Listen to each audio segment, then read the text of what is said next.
খুশির ঈদেও ভোটের লড়াই, বাংলার এসআইআর এর রেড রোডের নামাজে খড়গহস্ত অভিষেকও সম্প্রীতির বার্তা দিয়ে বিজেপিকে তুলোধনা করলেন তিনি। ভেদাভেদের রাজনীতি বাংলায় চলবে না, হুঙ্কার তৃণমূলের সর্বভারতীয় সাধারণ সম্পাদকের।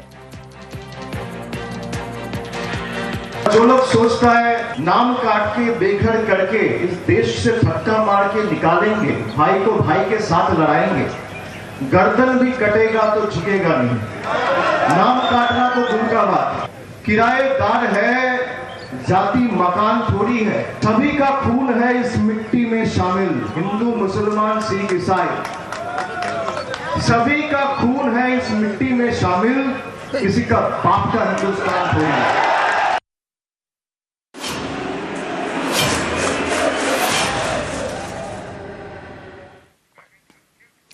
বৃহস্পতিবারের পর শনিবার ভবানীপুরে প্রচারে বিজেপি প্রার্থী শুভেন্দু অধিকারী পুজো দিলেন কালীঘাট মন্দিরে, আর তারপর জনসংযোগ।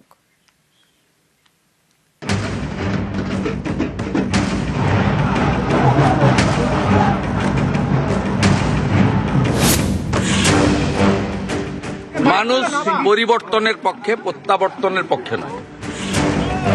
হেভিওয়েট কেন্দ্র ভবানীপুর, মমতা বন্দ্যোপাধ্যায়ের কেন্দ্র। এই ভবানীপুরে এবার বিজেপির বাজি শুভেন্দু অধিকারী। বৃহস্পতিবারের পর শনিবার ফের প্রচারের ময়দানে।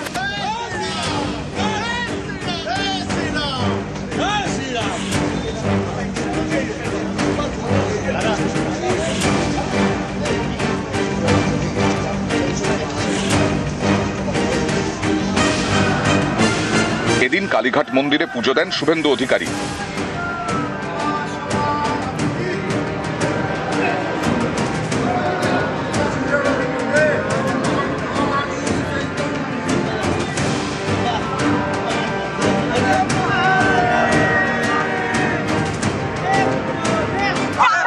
শনিবার মা কালীকে প্রণাম করে রাজ্যের মঙ্গল কামনা করলাম এবং ভবানীপুর কেন্দ্রে মায়ের আশীর্বাদ যেন আমি পাই।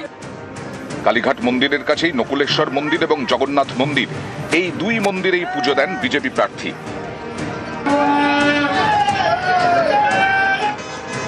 এরপরেই শুরু জনসংযোগ। বিজেপির প্রবীণ নেতাকর্মীদের বাড়ি যান, কথা বলেন। কর্নেল সব্যসাচী বাগচির বাড়িতেও যান। এরা এখানে জনসংঘের সময় থেকে অনেকেই ভারতীয় জনতা পার্টি, এদের আশীর্বাদ ছাড়া এই যে মিশন সম্পূর্ণ হতে পারে না। 8 জন বিশিষ্ট কার্যকর্তার বা আমাদের অভিভাবক সমনেতৃত্বের বাড়িতে পৌঁছানোর চেষ্টা করেছি। প্রথমে শাহরজির বাড়িতে গেছি, তারপরে নারায়ণজি জৈনজির বাড়িতে গেছি, এখন ওমপ্রকাশ মিশ্রজির কাছে আশীর্বাদ নিলাম। কাকদ্বীপ থেকে কোচবিহার, দার্জিলিং থেকে দীঘা বর্ণময় করে তুলুন এবারে রামনবমীকে। ভবানীপুরে জনসংযোগ, এই সময় সুর চড়ান এক ব্যক্তি।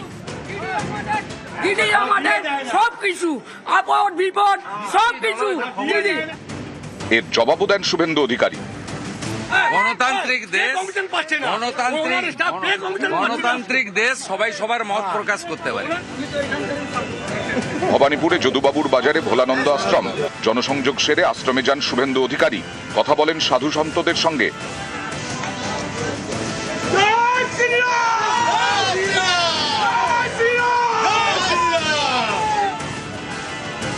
নিউজ 18 বাংলা।